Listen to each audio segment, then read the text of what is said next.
Some women don't chase, and yet they're never forgotten.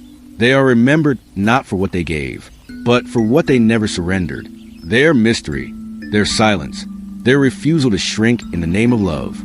To a man unacquainted with his shadow, these women become unforgettable because they reflect what he cannot name. Not love, but longing. Not desire, but possession. She is not beautiful in the conventional sense.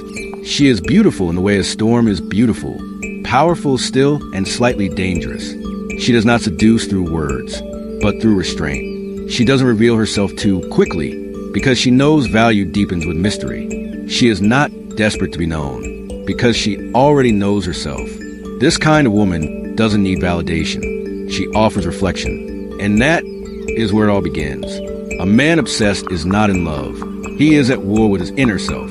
Carl Jung would say he is entangled in projection. The woman he sees is not entirely real. She is part memory, part fantasy, a canvas onto which his buried needs are painted.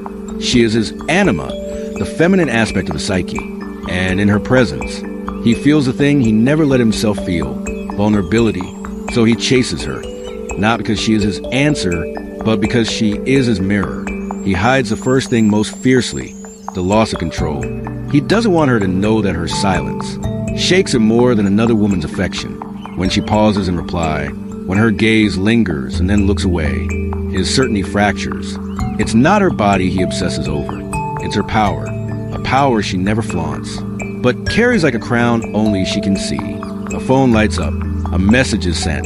She leaves it on read for hours.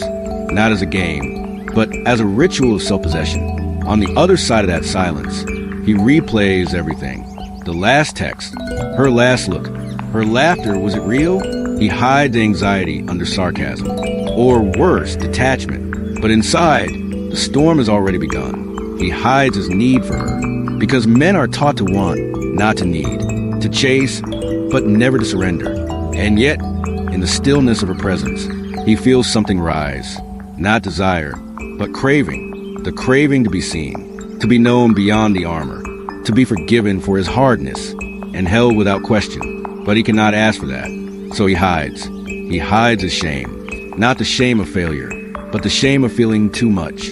She awakens a boy inside him, the boy who once cried and was punished, the boy who loved his mother and was abandoned, the boy who was sensitive and taught to be strong. So he builds walls. He makes her the enemy of his logic. She's too much. She's not safe.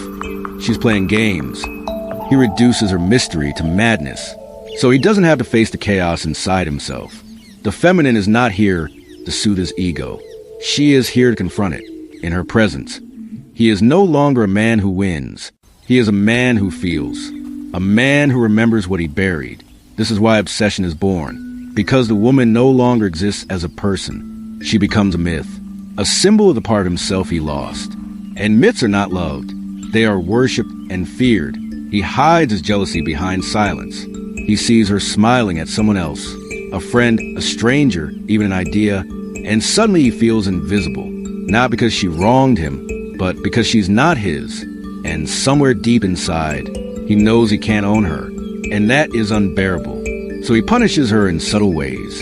A delayed reply, a distant tone, a joke that cuts just a little too deep, but she is unmoved because she sees the boy behind the man, and she does not shrink to soothe him. He hides his longing for her softness. It's not her strength that terrifies him. It's her ability to hold contradictions. She can be kind without begging, vulnerable without unraveling, sensual without surrendering control, and that makes her untouchable. She holds space for his truth, but never at the expense of her own. He longs to collapse into her arms, but not if it means exposing his fears. So he pretends not to care. While aching to be held, he hides his obsession with her freedom. She doesn't orbit his world.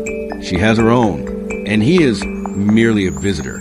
Never the sun, he watches her move, untouched by his silence, unshaken by his withdrawal. He doesn't understand how she's so composed, so he assumes she's heartless, detached. But the truth is, she simply doesn't confuse love with approval, and that makes her dangerous.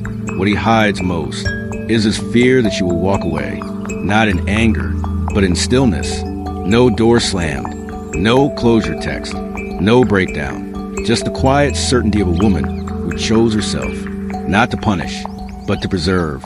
He knows once she walks away in silence, she won't return, because her love was never transactional. It was transformational.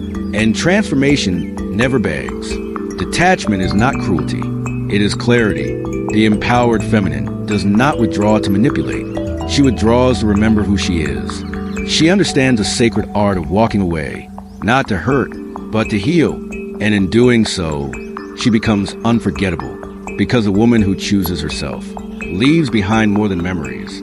She leaves behind a mirror, and every time he sees another woman, he will compare her to the one who never begged, never chased, never gave herself away for half love.